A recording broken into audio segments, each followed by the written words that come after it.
Missoula. I am your host, Scott Ramf, and I'm here to usher you into the weekend of August 21st through the 23rd. This is my weekly morning show. It's time for some Wake Up Missoula. Let's kick things off with a little bit of weather. Of course, it's been really balmy this week. It's just been so hot. I saw some thunder and lightning Wednesday. It's, oh man, so balmy outside. It's definitely one of those days that you gotta keep those windows open at night and close them as soon as the sun pops up in the sky. But we can expect those temperatures to pretty much remain the same. But yeah, it's going to look like it could be. Let me just open my weather app.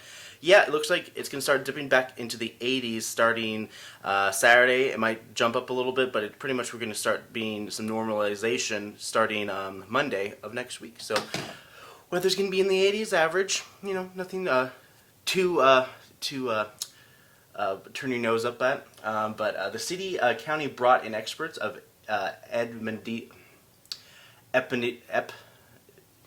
Wow, I'm like really struggling with this epidemiology. You have to say it really fast, otherwise it's better said than read. It's like one of those things. But there was a press conference with the University of Montana and the Missoula City County Health Department, and they zoomed it on Wednesday, talk about the current numbers and the R curve. And the R curve is the terms of rate of exposure to the COVID-19. Nothing much can be learned except that since the mask mandate, the total of COVID-19 cases have slowed down since the July spike. Many issues come from the federal levels, with testing being as slow as 1 week to get results, and by then the infection period has already been passed. Actress Sharon Stone criticized Montana's testing while visiting Montana, where she and her family caught the virus. She is asymptomatic, but her sister and her sister's husband are in the hospital. Unclear exactly which hospital, but they're in there. And she noticed that the ward didn't even have testing for the nurses that are taking care of her family as well. Most health officials are spending most of their time doing contact tracing. A lot of what they're trying to do is they're trying to figure out who's been in contact with who, so who has contracted the virus, and testing those who have. So there are very limited testings, and there's limited funding in the state of Montana for coronavirus testing as well. So what a lot of city public health officials are trying to do is trying to be like, if you've ever been in close contact with people who have been infected, they will put you at the high priority list of testing. So that's kind of what's going on there. Today, Postmaster General Louis DeJoy decided to go back on some of the changes on Tuesday to basically keep the post office in order, at least until after the election, the 2020 November election. This policy that DeJoy proposed would have operational pivot for the post office's practices earlier this year that advocated warned would delay mail and deliveries at a time when demand has grown because of the coronavirus crisis. DeJoy is also a major Republican Party contributor and has been put in the spotlight by Dems who believe that these changes could impact the mail-in elections. Mail-in or absentee ballots are looking to get a large presence this election since health officials warn of large gatherings in the midst of the coronavirus pandemic. So far, DeJoy will appear today in front of Congress to talk more about this. And also, next week, he's also going to appear to see about getting a $25 billion United States Post Office bump to help with the post office. Of course, heading back to school is getting something that's closer and closer. A lot of college kids are being asked to be required to wear masks for in-person learning. Many of the things that are also happening as well in MCPS is that they're still trying to figure out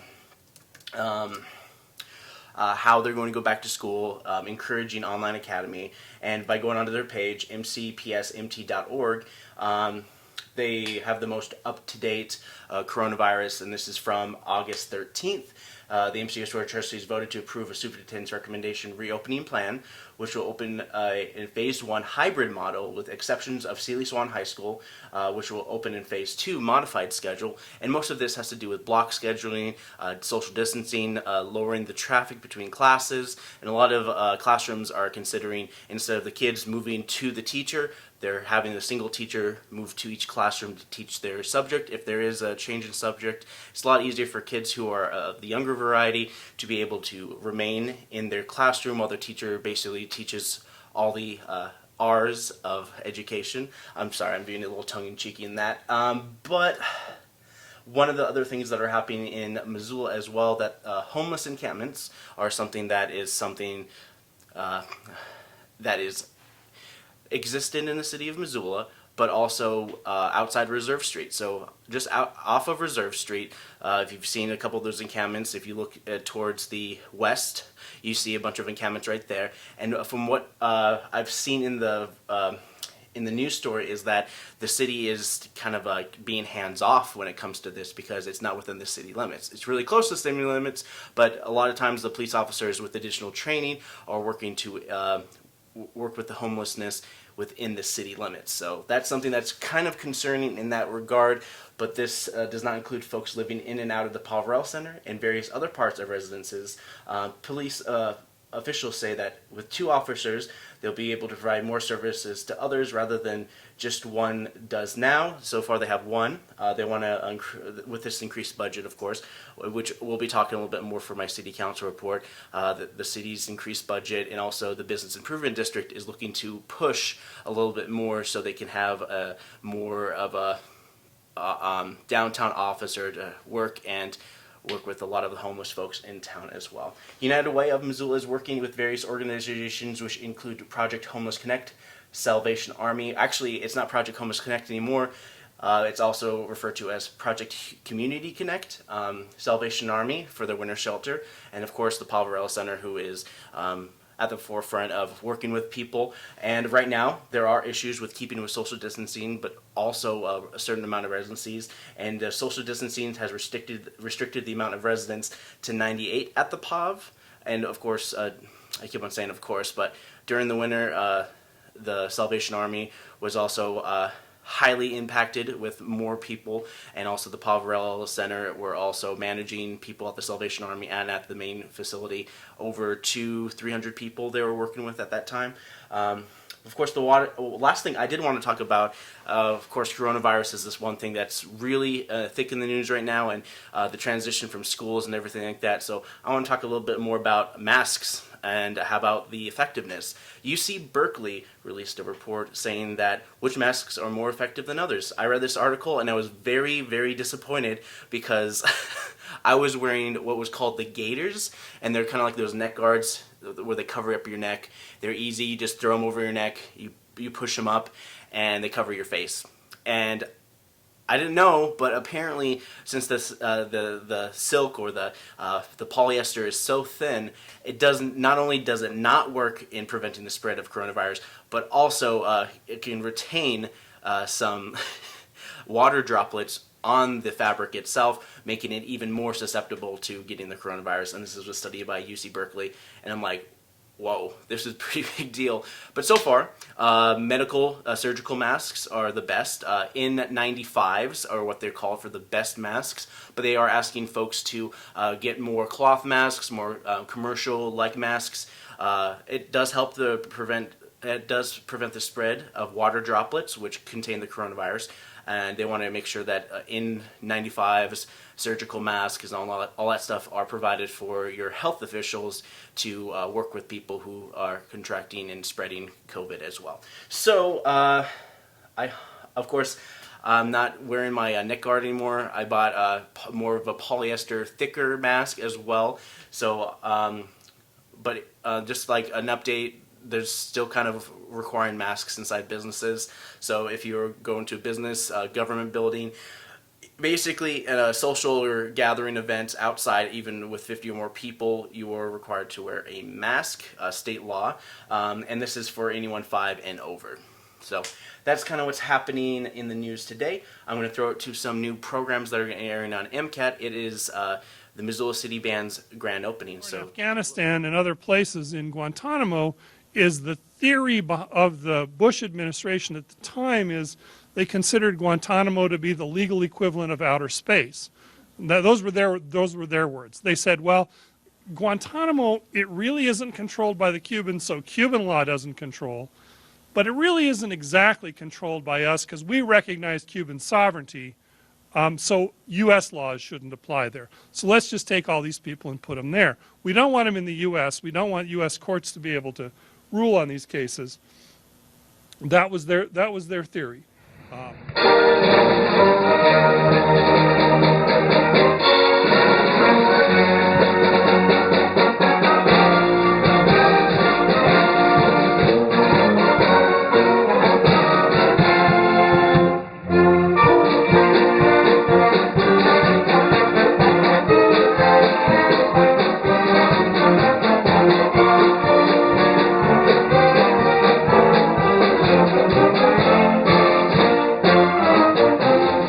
When it comes to the size, Israel size is like New Jersey. So Montana is much bigger.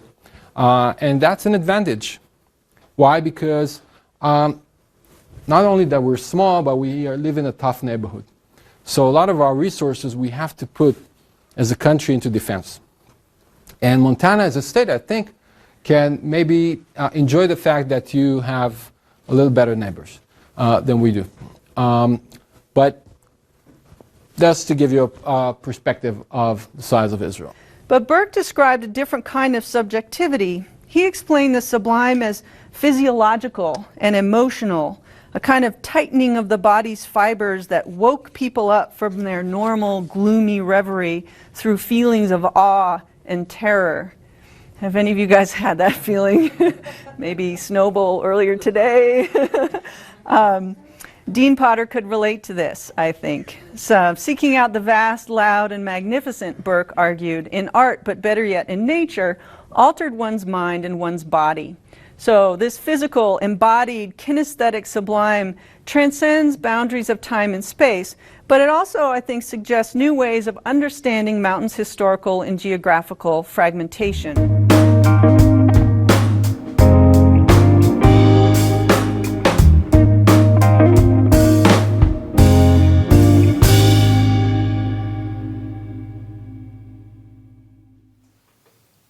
Hey guys, welcome back. It's time for Pre-Critic. It's where I judge a movie based on absolutely nothing but maybe the synopsis and a picture.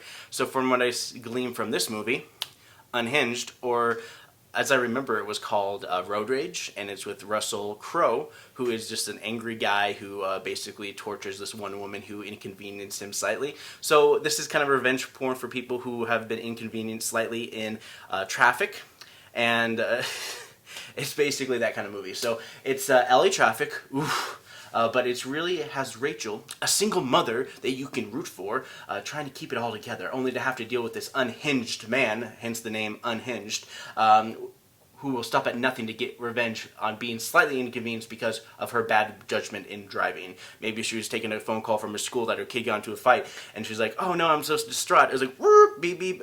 I hate you. Like, what do you mean? It's like, I'm going through some stuff. It's like, well, I'm going to put you through some more stuff. I'm Russell Crowe. And then movie happening, all that stuff. Yeah, so that's the movie that's coming out. This next one is called Words on the Bathroom. If you ever have trouble expressing yourself, why not write it on the bathroom? Here I sit all brokenhearted. Anyways, because everybody knows smoking ain't allowed in school, Words in the Bathroom has a couple star-crossed lovers in a coming-of-age movie, high school, love. It always has to end with it working out in some way or some form. Maybe they learn a lesson, blah, blah, blah, overcoming. Okay, so this one has the one thing that's changed it, because, you know, with a lot of romantic movies, there's always, like, that one thing. It's like, oh, so the one person's dying, or the one person is new in school, or blah blah blah, and this or that. I don't want to get too into the weeds of it, but this particular one has to deal with living with a mental illness and also finding love as well. So with that niche, perception is everything, because if you put too much stock in something, the market might crash, but teen romances always work out in the end. Usually they never talk about current relationships, but just forming new relationships. Words in the Bathroom, which stars nobody you know, and Why Should You Care? Words in the Bathroom, romantic, soft, filmed movie. Everything looks like pretty and stuff like that, and there's like sunsets and blah blah. All right.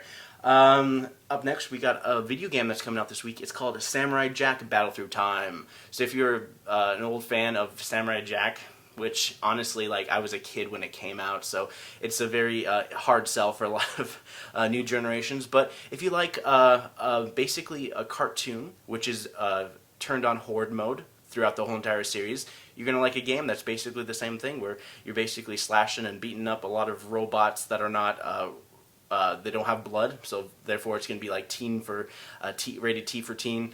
Okay, so the whole point of this is that there's an evil Aku, otherwise known as the encompass of cosmic evil that comes to Earth. Samurai Jack has a magical sword that can beat him, but Aku sends him to the future, and he gets the name Samurai Jack, which, talking a little bit more about the lore, his name's not actually Jack, and they never actually talk about what his actual name is. They just kind of jump into the story and just kind of go from there. Anyways, Genndy Tartakovsky's Samurai Jack, Battle Through Time, video game, all that stuff. And you also got the voice of Bender in the game as well, so it's a fun, tongue-in-cheeky beat-em-up film. Or game, I don't know. Some games kind of feel like movies. Alright, so those are your pre-critic things. I have a brand new dubbin stuff. It's not my favorite of the dubbin stuff. I kind of felt like I rushed through it, but this is Battle Beyond the Sun. Alright, act cool. I'm so very cool. Did you just sing you're cool? No. It sure sounded like you did. Well, wasn't really. Perhaps you'll be cool as me later on, but I really doubt it. Jeez, I'm just trying to sing to myself, you gotta entertain yourself. Ugh, what a jerk. Alright, listen, if you want to be as cool as me, you gotta slur those S's. You gotta walk like me, you gotta talk like me. Oh boy. All sorts of things like me. Alright, let's get this over with. Well, what are we trying to do? Doing some basic maintenance? Follow orders. Great. Beep, boop, boop, beep, boop, boop. Futuristic sounds, beep, boop. Hello there. Welcome to DJ Night's Moons. Sir, this isn't a good time to start a podcast. Well, then when is? Okay. Let's launch this My thing. podcasts are pretty topical. I do a lot of top tens and a lot of okay. how-tos and all sorts of Sure. great clickbaity type. Okay, videos. launch. Johnson? Ugh, don't tell me he's asleep again. Can somebody get Johnson? I need Johnson. Get Johnson right here. Hurry up. We're on it, boss. Isn't it weird that we're walking like let's this? go find This Johnson. is how people walk in space. Alright. Quit screwing around, you guys. We gotta find Johnson. Whoa! I didn't know fire could be bluish white. Are you guys ready to listen to my podcast? Alright, so anyways, I was talking to some lady from Venus 12, and she was like, what? And I was like, whoa! We spotted Johnson. You said Johnson. Oh, I get it now. It's only as funny as you make You it. just got it? Shut up. In space, we can lift him up easily. Oh, did you come up with that on your own? I can't wait to see the trailer. Oh, did you know that trailers are actually having their own trailers? It's like a teaser before the trailer's shown. What? That's stupid. Oh, you know how it is. No, I don't know how it is. Why didn't you explain it to me? Well, a long time ago, just to put on hype for images of, franchise-type movies, people are expecting a sequel to come up. They'd make a teaser for a trailer of an upcoming movie. That's stupid. I hate it. They should just have, one trailer and then just let people have their expectations based on the trailer hyped up until they actually see the movie so they're not completely disappointed from being spoiled too hard.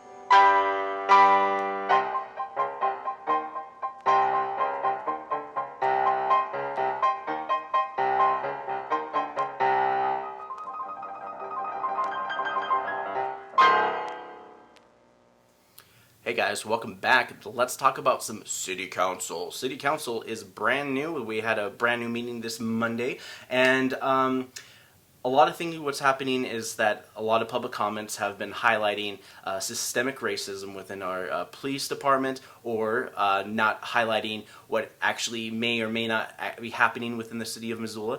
And Brian Doherty speaks on systemic racism within our police department. Chief White and the Mayor of Missoula in reference to the July statement that was released by the city in terms of how they feel about systemic racism, and how if this police have done that so in the city of Missoula. So let's show this clip. Really press and support any really powerful, independent oversight boards of the Missoula police when it comes to systemic racism, instead of we just trust that they'll do the right thing. And I think just to kind of wrap some of this up, basically something that made that point more concerning to me was that Chief White mentioned the community safety or the Safe Neighborhoods program that was going on. And in looking that up, I came upon essentially this piece from Montana Public Radio, which basically says the local and federal cooperation in Missoula County is a marked difference from just 4 years ago, where the two departments were mired in lawsuits over whether the Department of Justice had jurisdiction over the county office after the DOJ accused the county attorney's office of mishandling sexual assault cases in 2012. Missoula County Attorney Kristen Papps said having the Department of Justice bring all the local law enforcement to the table was like extending an olive branch. Mr. Doherty was also concerned that things being done at the local level are detached from the deep roots of systemic racism and does not directly address any instances of racism, but refers to a blanket statement that refers to, like, if there's any issues that we had in the city of police, we want you to know that the city of police are serving all peoples of all race, religion, and creed. And that's kind of what the statement was all about. And I think Mr. Doherty says that they are saying what they think people want to hear instead of referring and not even mentioning George Floyd. Public comments for the last couple weeks have focused on the increase in the police budget, and a lot of it had to be like deferring funding to mental illness, social services, and many other outlets to help people within the community, especially homeless populations as well.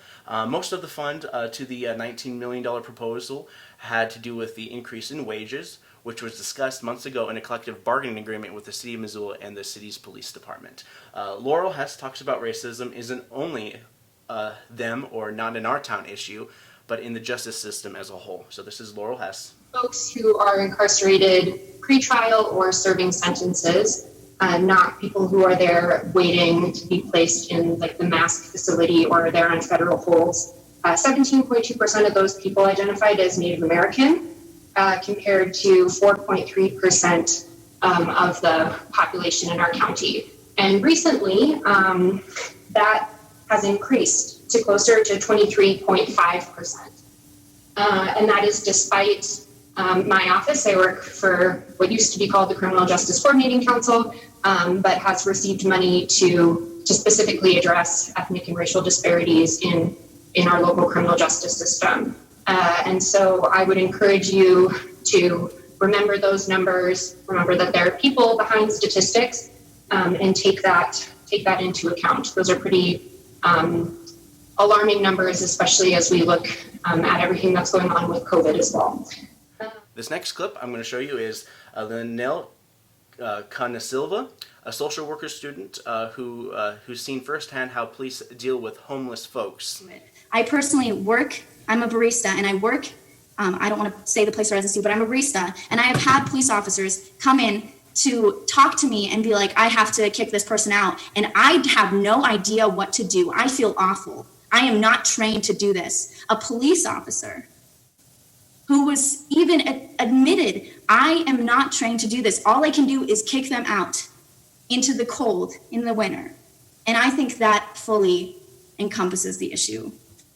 Earlier in my show, I talked a little bit more about homeless encampments, about how the city is funding many different organizations. United Way is an organization that connects to communities and helps combat homelessness. The city's plan to end homelessness in 10 years. It's a huge issue. There's a lot going on in the city of Missoula, and there's a lot of criticism about it, how it's not working, and how many people are saying that if they do this, it would solve the problem, but it's a little more complicated than that from what the city has been gathering data on.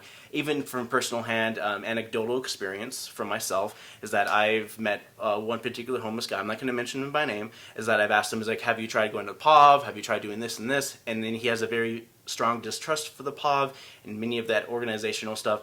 And he honestly prefers to live in encampments and just go on and just go back and forth and visit town and stuff like that.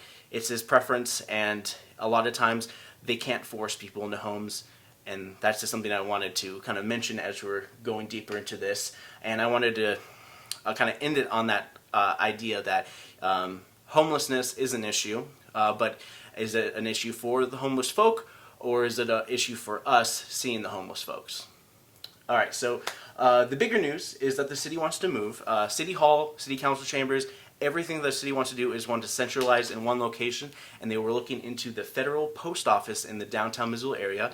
Of course, the downtown federal building, the U.S. Post Office, that was the central post office in the city of Missoula until they moved it further down to Brook Street, which is their main distribution place. They have offices at the main post office as well that are empty, and they don't use that for basically major sorting of the mail.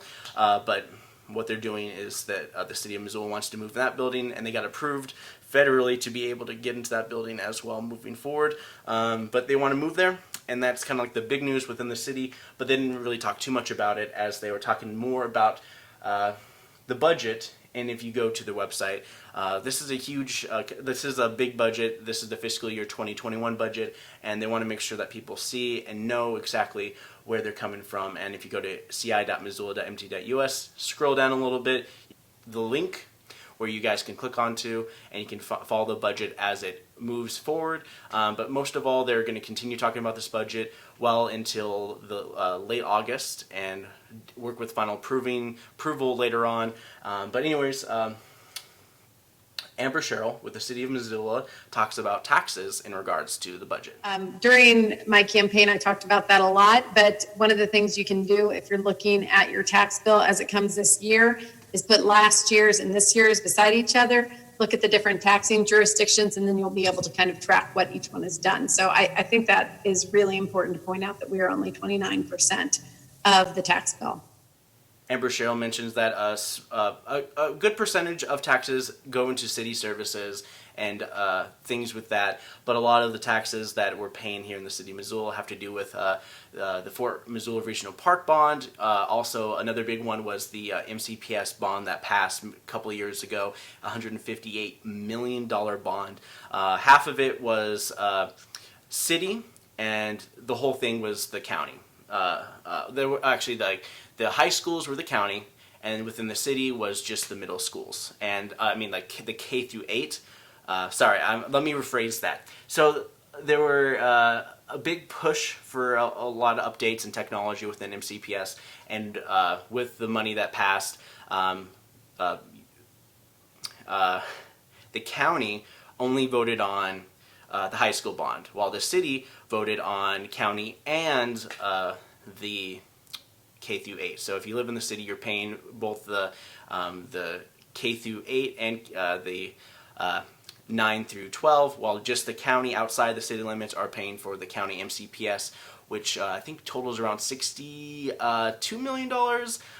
But you might have to double check that as well. But that's one of the biggest things that taxes are being paid on. Open space bond is another one. But it does stack up over the years, and it usually takes about 20-30 years for it to kind of be paid out in full. So that's just kind of a little background. But for the most part, the city said that there is no increase in their particular taxes in that regard. But let's kind of end that right there. Heather Harp encourages people to get involved with service clubs. So if you are in Missoula and you feel as though you want to connect with the city of Missoula and you want to get involved with city processes, she talks about the Kiwanis Club, and this is Heather Harp. Whether you are a Lion, a Rotarian, a Kiwanian, an Optimist, a Seroptimist, an Exchange Club member, it doesn't matter. I know each and every one of you had really missed out on the sense of community. And in all honesty, it is from my fellow Kiwanians over the last 18 years that I have learned a great deal of what makes our community tick. So if you are a new member of our Missoula community and you are trying to figure out a way to learn more about what we do, I encourage you to join a service organization. You will never regret it. You find that people of different ideologies come together for a common cause, oftentimes to improve the lives of children. Today, it's very strange to be a part of a service club and yet not get to meet. So please be patient, but it's something that I think is really critical. So to all of you out there, thank you for the generations that have come before you, that have created the parks that we enjoy, that have given to places like Watson's, that provide I even remember early on, a trailer for our fire department so that they could teach kids how to prevent fires. All these things matter, and it's the social fabric that has been oftentimes missing. It's an aging organization, no matter which service club you go to. And at the age of 30, I joined mine. Now today, my Kiwanis Club has a lot of folks under the age of 60, and then they're really trying to make a difference. And it doesn't matter what political party you belong to, because it's irrelevant. As long as you care about this place, which we all do, we find common ground and we make a difference. Thank you. The 99-year-old organization is much like Elks Lodge,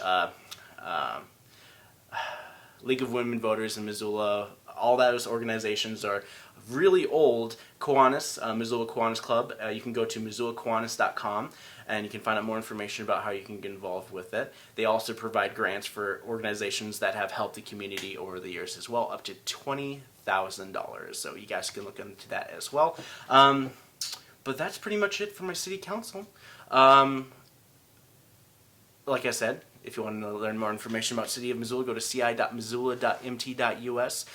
It is a wonderful website where you can find future meetings, future agenda items, and also figure out ways where you can get in contact. There were a couple public comments in the City Council meeting which were referring to overall lack of transparency when it comes to being able to call in and connect to the system ID. A lot of times, what they do is at the very beginning of the show, they put up the screen where you can put in the numbers and put in the meeting ID. But for people who are just joining the meeting in the middle of it, it could be very difficult. But you can go to the city's website, ci.missoula.mt.us, where you can find that information about upcoming meetings, and it should be on their agenda items as well. So you can find out what they're going to be talking about, when they're going to be talking about in order, and you can find out how to get in contact with their Zoom meeting ID and also the phone number that you can call to give public comment. But also, you're more than encouraged to email the City of Missoula as well. I think it's info@ci.missoula.mt.us, where you guys can email and give public comment as well. But yeah, that's pretty much it for my City Council report. Here is the latest Missoula City County Health Department update for you guys. So take care. Hi, my name's Cindy Farr, and I'm the Incident Commander for the Missoula City County Health Department's COVID-19 response. Today is Thursday, August 20th, and this is my COVID briefing. We've had 393 cumulative positive cases in Missoula County to date. We've got 2 new cases since yesterday. We've had 340 recoveries and 2 deaths. 4 Missoula County residents and 2 non-county residents are currently hospitalized in Missoula County. We have 51 active COVID-19 cases with just over 200 close contacts. Those active cases and their close contacts remain in isolation and quarantine and will be supported as needed. The state of Montana is reporting 6,072 cumulative COVID-19 cases, which is up 117 new cases from yesterday. There are now 1,549 active cases with 101 active hospitalizations across the state. There have been 89 deaths related to COVID-19 statewide. First, I would just like to let everyone know that yesterday our EPI team did a presentation looking at the data for Montana and for Missoula County. You can find that on my YouTube channel if you'd like to take a deeper dive look into that data. Next, I want to talk about school and some safety measures that you can put into place when trying to keep your kids safe while trying to continue their education. Most Missoula County schools will be restarting in the next week or two, as well as classes at the University of Montana. I'd like to cover some basic precautions that parents can take and things that you can teach your kids as we send them back to school for fall semester in the midst of the COVID-19 pandemic. Let's run through what a typical school day might look like. When you get up in the morning, one of the first things that you're going to want to do is assess your child or your children for symptoms of COVID-19. Remember that the symptoms could be very mild in some people. Those symptoms include fever or chills, cough, shortness of breath or difficulty breathing, fatigue, muscle or body aches, headache, new loss of taste or smell, sore throat, congestion or runny nose, nausea or vomiting, and diarrhea. If your child is having any of these symptoms, they should not go to school that day, and you should contact your healthcare provider or call 258-INFO to get a test for COVID-19. I want to remind everybody that our testing turnaround time has actually gotten a lot faster, so we're back to getting results within 24 to 72 hours. Also, I just want to remind you that fall is a time when we start seeing a slew of other illnesses circulating, like seasonal flu and RSV. So it's best to take precautions and keep your child home if they are sick. If your child is healthy, you want to prepare them for the school day. They will need a clean, sanitized cloth face covering to wear to school.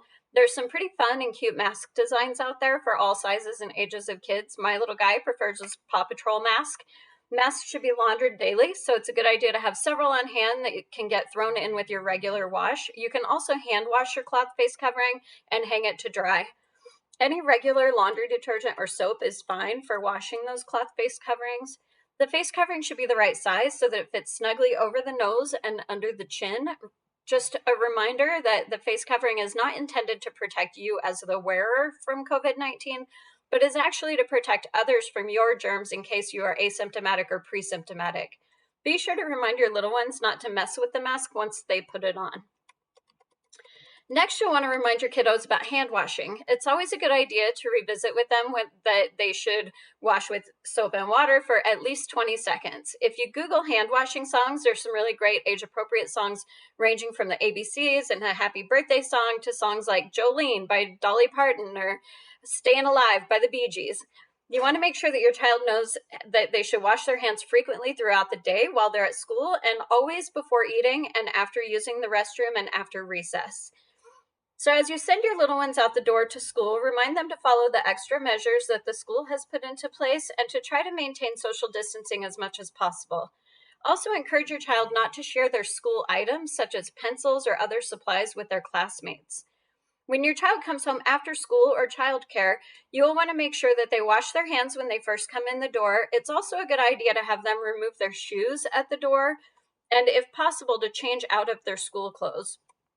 While we don't know how long the virus can actually live on clothing, this could just be one little extra preventative measure. If you're sending your child to school with a lunchbox or a water bottle, you're going to want to make sure that you thoroughly clean them as well. You can wash them with soap or water, run it through the dishwasher, or wipe them down with disinfecting wipes. You're going to want to do this daily. If they go to school with a backpack, it's a good idea to also wipe it down regularly or throw it in the laundry if it's machine washable. Some general things to think about also include making sure that your child is current on all recommended immunizations. The last thing that we want is for a vaccine preventable disease outbreak to occur on top of the current COVID pandemic. You should also make sure that your child's school has the correct and current contact information and also contact information for a backup person so that if your child gets sick during the school day, they can get a hold of you to make sure that you can come and pick them up. Also, make sure that you're familiar with your school's policies, as some of them may have changed due to the pandemic.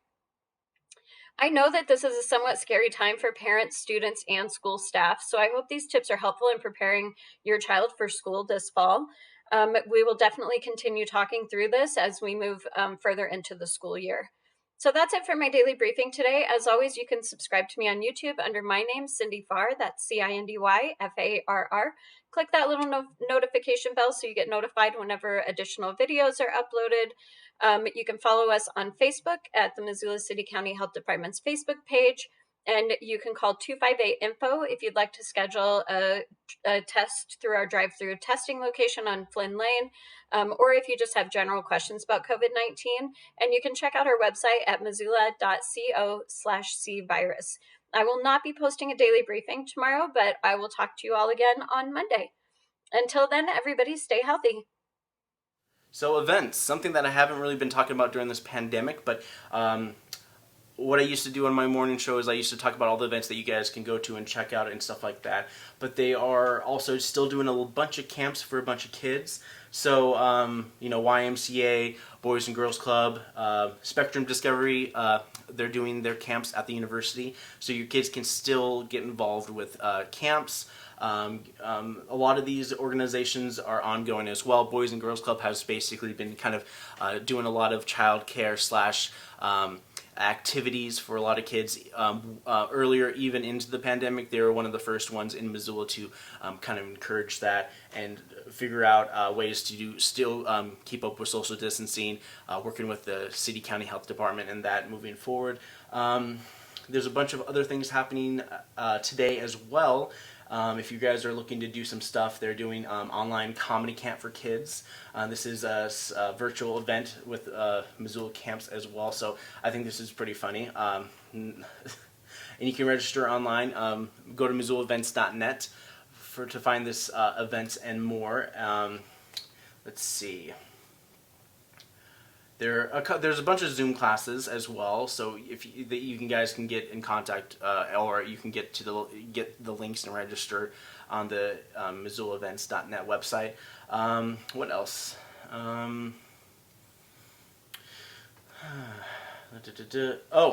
So MAM is doing tours. So Missoula Museum, beginning June 8th, so they have free 1-hour tours, which would be offered twice a day, 10 a.m. and 3 p.m. Tuesday through Friday. Each tour will be led by MAM staff and member.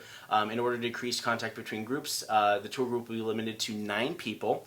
Please note that face mask covers are required. Call the front desk for open hours, and you can 24 hours in advance to get a heads up, and they will try to accommodate same day, but you know it's always nice to call ahead to make sure that you guys can do that as well. If you are interested in doing a pottery night, they have the adult night out pottery night happening Friday tonight, and it's to bring your own beer.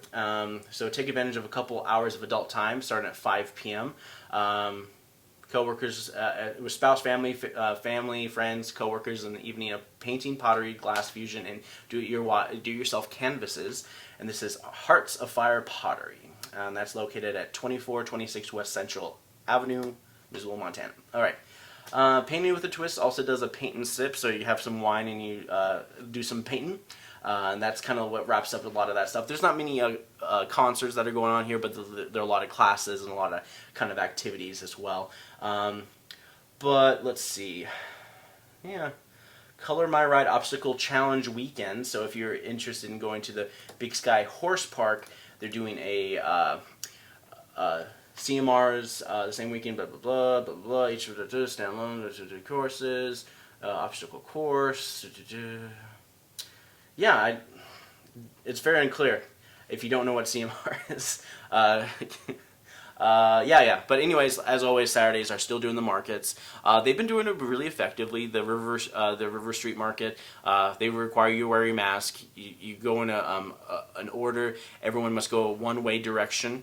But yeah, I mean, the city, the downtown partnership are trying to do things that help people still do the farmers market while keeping social distancing. A lot of the tables are separated very widely. It kind of looks a little scarce. I've been to a couple of them, but from 9 to about 1, it's 8 a.m. to about 1 p.m. Sorry, I misspoke, but you guys can check that out as well. And this happens weekly, and I believe it will go on well until October, so you guys can check out the farmers market, river market, and all that stuff. They also have a market on Tuesday nights from like 5:30 to 7:30, and that's by the Red X's at the end of Higgins Avenue.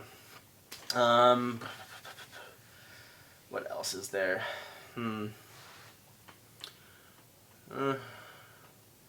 So they're doing a Poverello Center neighborhood cleanup.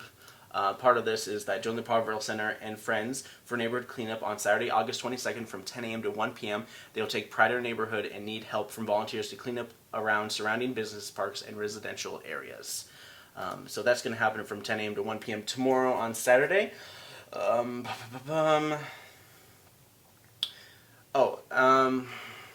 Missoula Public Library resource.